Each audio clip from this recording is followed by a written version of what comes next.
Bienvenue à tous, n'oubliez pas de vous abonner pour retrouver tous les jours une nouvelle vidéo résumant l'actualité automobile en quelques minutes et tous les samedis, l'intégrale de la semaine. C'est parti! Sur le site de notre partenaire Caroom, nous apprenons que Toyota souhaite investir le segment des véhicules électriques après y avoir été un temps en retrait. Pour cela, le constructeur nippon dévoile plusieurs concept cars électriques, dont le Sport Crossover Concept. On remarque tout de suite que sa ligne est celle d'un SUV coupé. À la fois dynamique et élégant, il reprend la signature lumineuse découverte cette année avec les Toyota Prius et Toyota CHR. À la différence que ce concept est 100% électrique. Certainement pour combler quelques lacunes dans les voitures électriques ou peut-être pour limiter les frais, Toyota indique que ce Sport Crossover Concept a été développé conjointement avec BYD, spécialement pour le marché chinois et le marché européen. On pourrait voir arriver un modèle de série découlant du Toyota Sport Crossover Concept avant 2026. Si vous voulez en savoir plus, je vous invite à vous rendre sur le site de Caroom. Vous trouverez le lien dans la description et dans le premier commentaire épinglé sous la vidéo. Le dernier petit SUV de Fiat, le 600e, va bientôt ressentir la piqûre du scorpion dans ses entrailles. On parle ici d'une opération chirurgicale sérieuse avec l'ajout d'un second moteur à l'arrière pour propulser ce petit SUV urbain vers des sommets de puissance. À l'heure actuelle, il culmine paisiblement à 156 chevaux, mais après la greffe musclée, on attend environ 240 chevaux, le tout avec une transmission intégrale pour bien canaliser toute cette énergie déchaînée. Pour cette 600 Abarth, le sorcier italien nous réserve bien évidemment une carrosserie bodybuildée et bien flashy. Mais ce n'est pas fini. La rumeur court que la future Lancia Ypsilon va également faire appel à ce duo de moteurs pour s'offrir une cure de vitamines, un hommage à la Lancia Delta des années 80 qui faisait trembler les routes de rallye. Le futur SUV urbain d'Alfa Romeo n'allait pas lui non plus rester avec 156 chevaux, il aura donc droit au même traitement et on peut en conclure logiquement qu'il portera le logo Quadrifoglio. Tout ce beau monde devrait débarquer sur nos routes d'ici la fin de l'année 2024. Quant à la future Abarth 600e, pour mettre la main dessus, il faudra casser la tirelire, elle atteindra allègrement les 50 000 €. Cette transition électrique nous amène à nous poser cette question. Quel avenir pour les préparateurs historiques que sont Abarth, Brabus, AMG, etc. Dites-moi ce que vous en pensez dans les commentaires. Et parlons maintenant de ce BMW iX qui fait trembler les fondations de l'électrification automobile avec ses 1000 km d'autonomie. Autonomie atteinte grâce à la société américaine One qui a mis les bouchées doubles pour booster les batteries de ce bolide expérimental. Imaginez cela comme si ce BMW iX avait fait un stage intensif chez Schwarzenegger car il se retrouve affublé de batteries d'une capacité totale dépassant les 185 kWh. Pour ceux qui ne sont pas encore bien habitués aux chiffres des voitures électriques, dites-vous que c'est environ 3 fois plus qu'une berline électrique actuelle. Et ça pose quelques questions. Déjà le poids. Ces batteries pèsent à peu près le même poids qu'une vache bien nourrie, soit 710 kg. C'est lourd, mais pas plus que les batteries de mastodontes électriques telles que le Mercedes EQS qui propose environ 600 km d'autonomie. Côté technique, on parle ici de cellules lithium fer phosphate, LFP, un grand classique, mais auquel on a rajouté des cellules sans anode qui cohabitent dans un même pack. Selon les génies de chez One, cette combinaison chimique particulière permet d'optimiser l'efficacité au quotidien. Les LFP sont là pour les 240 premiers kilomètres, puis les cellules sans anode entrent en scène pour les trajets plus longs. Ce qui a permis à ce BMW iX d'obtenir une autonomie maximale de 978 km selon la norme WLTP. Dans des conditions de conduite réelles, sur autoroute à 130 km/h, on peut donc estimer une autonomie d'environ 600 km. La société One qui a concocté ce mélange va collaborer avec BMW. Il parle déjà d'une industrialisation prévue pour 2025, sans nous révéler pour l'instant si ces batteries ont un coût astronomique. Surprise! Mais tout ça, comme je le disais, pose quelques questions. Rendez-vous compte, 185 kWh de capacité de batterie, et donc autant de matériaux à extraire pour stocker toute cette énergie, le tout pour alimenter un SUV aussi énorme que l'ego de leur propriétaire. Alors continuons comme ça, et dans 10 ans, on nous dira sûrement qu'on a épuisé tous les matériaux pour faire des batteries, que 60 millions de personnes sont mortes à cause de ça, qu'il va falloir trouver des solutions alternatives à l'électrique, et que de toute façon, on finira par taxer les voitures électriques qui ont une trop grosse batterie pour soi-disant financer des recherches pour trouver d'autres solutions. Bref, vous avez compris. Autre problème, avec toutes les bornes de recharge qui sont et qui seront installées, à quoi bon nous pondre des tanks avec 1000 bornes d'autonomie ? Combien de bornes ne seront jamais utilisées? Combien d'argent cela aura coûté? La solution est pourtant simple, des voitures efficientes, cohérente, qui ne pèse pas 4 tonnes, donc avec des batteries plus petites, et honnêtement 50 kWh et 500 km d'autonomie suffisent amplement dans la mesure où nous réglons une seule problématique simple, pas plus de 10 minutes pour recharger. Pourquoi ne pas parler de GTA 6 ? Après tout, la franchise de Rockstar Games plaît à la plupart des fans d'automobile et il ne fait aucun doute que ce jeu est le plus attendu de tous les temps depuis l'apparition du jeu vidéo, alors parlons-en. En effet, le monde du gaming est sur le point d'être secoué comme un cocktail dans les mains d'un barman en colère. La nuit dernière, Rockstar Games a finalement retiré le voile sur les premières images tant attendues de GTA 6 et c'est comme si Noël, mon anniversaire et le jour de la Saint-Valentin avaient décidé de faire une fête commune. En moins de 2 minutes, on nous offre un aperçu pour découvrir les futurs repères du crime et les protagonistes qui laisseront une marque indélébile sur ce titre très attendu. Vu l'attente autour de ce jeu emblématique, ça promet d'être un succès fracassant. Et parlons de Lucia, la nouvelle sensation de GTA. C'est le premier personnage féminin jouable et l'intrigue quant à elle se déroulera à Vice City qui fera son grand retour.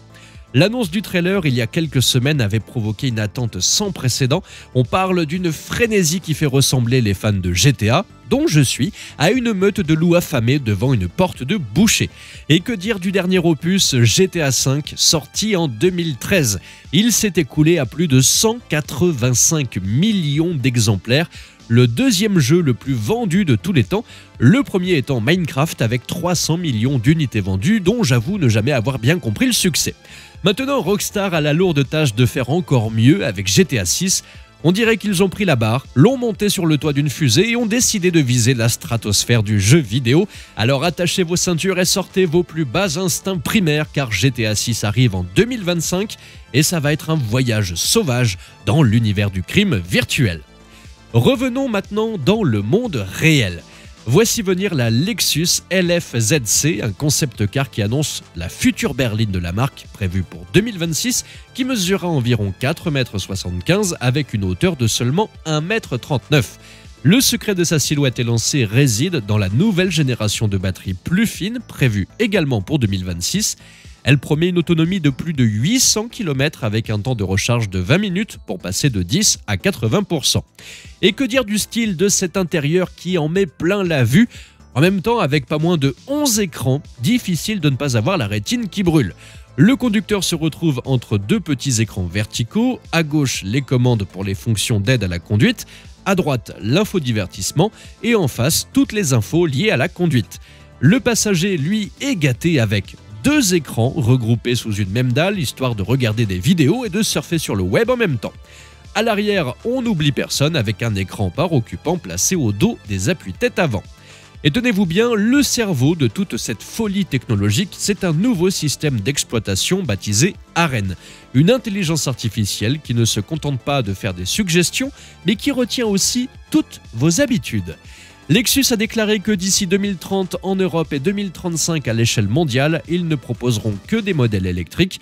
Autant dire que la LFZC est le messager d'une ère nouvelle pour Lexus. Préparez-vous à un tour de montagne russe électrique dans le monde palpitant de l'automobile. Nous voilà en plein été dernier et comme un orage inattendu débarque une berline électrique baptisée Emily GT. Cette Emily GT, une descendante de la défunte Saab 9.5, a eu un début de vie très tumultueux. Revenons en 2012 où Nevs, entreprise faisant partie du groupe chinois Evergrande, a racheté les restes de Saab aux enchères. La société mère, Evergrande, un géant chinois de l'immobilier spécialisé dans les châteaux de cartes financiers, connaît depuis 2020 de graves problèmes financiers. J'espère que les fans de poésie apprécieront. Bref, Evergrande met donc sa filiale Nevs en faillite en avril dernier, faute de repreneurs, et sur les 340 employés de l'entreprise sino-suédoise, 320 ont été licenciés. C'est ce qu'on appelle un gros ménage de printemps. Mais voilà, tenez-vous bien, Ivy Electra, une start-up canadienne d'origine libanaise, a décidé de jouer les héros en rachetant tout le bazar tout dernièrement. Ils ont mis la main sur le projet Emily GT, l'usine, la ligne de production, bref, la totale. Selon les dirigeants d'Ivy Electra, il faudra attendre encore 1 an et demi avant de voir cette Emily GT prête à affronter le bitume. Maintenant, parlons un peu de cette voiture. élégante, mystérieuse et électrique. Avec une batterie de 175 kWh, elle est censée pouvoir parcourir plus de 1000 km entre deux charges. Les moteurs crachent 121 chevaux chacun et ils sont au nombre de 4, un par roue, soit au total 484 chevaux. Les concepteurs ont utilisé une suspension pneumatique avec des amortisseurs actifs pour compenser le poids supplémentaire des moteurs sur les roues. Maintenant, quant à savoir d'où vient réellement cette voiture, on ne sait plus. Suédoise, chinoise, canadienne, libanaise, mais bon, gardons espoir, Saab a déjà eu plus de comeback qu'une vieille star du rock, et qui sait, peut-être que cette Emily GT sera la réincarnation électrique que nous attendions tous. Après tout, vivre d'espoir fait vivre. Parlons maintenant d'Elon Musk qui vient de lancer une petite bombe d'excitation dans le monde des voitures électriques en donnant quelques infos sur la future Tesla Model 2 qui est attendue comme le messie et promettant de ne coûter que 25 000 €. Notre gourou du futur automobile, Elon, s'est entretenu avec l'ingénieur Sandy Munro hier sur YouTube et le patron de Tesla a déclaré au sujet de la Model 2 « Nous travaillons actuellement sur une voiture électrique à bas coût qui sera produite dans de volumes vraiment élevés. On a beaucoup avancé sur ce dossier, je vérifie chaque semaine les plans pour les lignes de production. Je pense que la révolution dans la manière de produire cette voiture va faire halluciner les gens. » Attendez-vous donc à quelque chose de révolutionnaire car selon Musk, il s'agit d'un niveau de production automobile qui est largement plus avancé que n'importe quelle autre usine automobile sur Terre. En tout cas, c'est ce qu'il a déclaré et on a hâte de voir ça. Mais ce n'est pas tout, il a annoncé que la Tesla Model 2 verra d'abord le jour à Austin au Texas avant d'être produite à la Gigafactory à Mexico. Quand on parle de chiffres, Musk ne fait pas dans la modestie, il espère vendre entre 4 et 5 millions de Tesla Model 2 chaque année. Malheureusement, il n'a pas révélé si l'Europe aurait aussi l'honneur de fabriquer la Model 2 dans ses contrées germaniques, comme cela avait été annoncé il y a quelques semaines. On ne connaît pas non plus le design de celle qu'on appelle pour le moment Model 2. Tout est encore un grand mystère, avec le risque que la concurrence affûte ses armes pendant ce temps-là, notamment avec les futurs Renault 5 e-Tech électriques, Volkswagen ID.2 et Citroën IC3. Bienvenue dans le futur des contrôles routiers où les drones jouent les maîtres dans le ciel. En Catalogne, c'est le débarquement de ces drones pour une phase de test intense. L'Espagne parie gros sur ces petits robots du ciel dotés d'intelligence artificielle. L'idée de base, c'est que ces machines volantes doivent anticiper les embouteillages et limiter les accidents de la route. Mais le hic, c'est que dernièrement, et comme on pouvait s'y attendre, ces drones ont été transformés en radars et sont déjà en train de scruter la circulation. Et ils ont déjà commencé à distribuer du PV aux automobilistes ne respectant pas les règles sur la route. Un service dédié débarquera même en 2024. L'objectif, faire chuter le nombre de morts sur les routes catalanes. Et la question que vous vous posez tous, aurons-nous ça un jour en France ? Eh bien la réponse ne va pas vous plaire, car les phases de test sont déjà en cours. Dans l'Essonne, les gendarmes ont sorti leur robot du ciel, lançant l'expérimentation de la verbalisation par drone. En 2 heures seulement, plus de 30 motards ont pris une amende. Les gendarmes expliquent que c'est bien plus efficace qu'un contrôle classique au bord des routes. Et le phénomène s'étend, la CRS autoroutière Aquitaine a elle aussi plongé dans l'univers du contrôle aérien, utilisant un drone télépiloté pour faire respecter l'ordre sur nos routes. Aux Jeux Olympiques de Paris en 2024, on pourrait bien voir ce système se répandre et se démocratiser partout. Alors pour plus de sécurité, vous savez ce qu'il vous reste à faire. Regardez le ciel quand vous conduisez, ça vous évitera de vous prendre une amende. Passons à la seconde actu du jour. Si vous possédez une Tesla, vous n'êtes pas sans savoir que les assurances ne sont pas données. Face à cette injustice, Elon Musk, l'homme qui envoie des fusées dans l'espace comme d'autres envoient des SMS, a décidé de prendre les choses en main en lançant sa propre compagnie d'assurance Insure My Tesla. Celle-ci base les primes d'assurance sur le comportement du conducteur. On vous le donne en mille, c'est là que le bât blesse et Tesla se retrouve devant les tribunaux. La Cour suprême du comté d'Alameda a lancé la charge. Tesla doit faire face à une action collective. Pourquoi ? Parce que les conducteurs se sont plaints de primes d'assurance gonflées comme des soufflets au fromage. L'accusation ? Avoir basé ses tarifs sur de fausses alertes d'accident au lieu d'un comportement de conduite réel. Coupable présumé, le Safety Score, un score qui note le conducteur en fonction de ses frasques sur la route. Trop rapide, baisse de score. Avertissement de collision, encore une baisse. Même rouler de nuit fait baisser ce score, et plus ce score baisse, plus la prime augmente. Et là, c'est le drame. Des conducteurs affirment avoir reçu des alertes de collision sans qu'un chat, une poule ou même une fourmi ne se trouve sur leur route. Il y a quelques mois, un assuré s'était plaint après que Tesla ait doublé sa mensualité simplement parce qu'il roulait la nuit. Mais Tesla ne risque pas d'amende car la plainte réclame juste une restitution des bénéfices. Mais le vrai danger, c'est la perte de confiance des conducteurs. La version 2.0 du Safety Score est sortie, présentée comme plus équitable. Peut-être que cette fois-ci, le Safety Score ne sera plus le vilain de l'histoire. Affaire à suivre. Caterham, ce petit fabricant automobile britannique qui s'est lancé dans l'arène en 1973 avec la Seven, cette fusée à 4 roues qui fait danser le cœur des pilotes amateurs sur les circuits et qui se résume en 3 mots, simple, léger et fun, va bientôt produire son second modèle. Depuis 50 ans que la marque existe, on pourrait se dire « il était temps ». Mais les commandes de la Seven sont plus élevées que la capacité de production. Mais cela n'empêche pas Caterham de nous présenter sa Project 5, sa première voiture avec un toit et électrique qui devrait faire son entrée sur scène d'ici fin 2025, début 2026. Avec seulement 1188 kg, cette Project 5 électrifiée annonce une légèreté à faire pâlir les autres bagnoles électriques.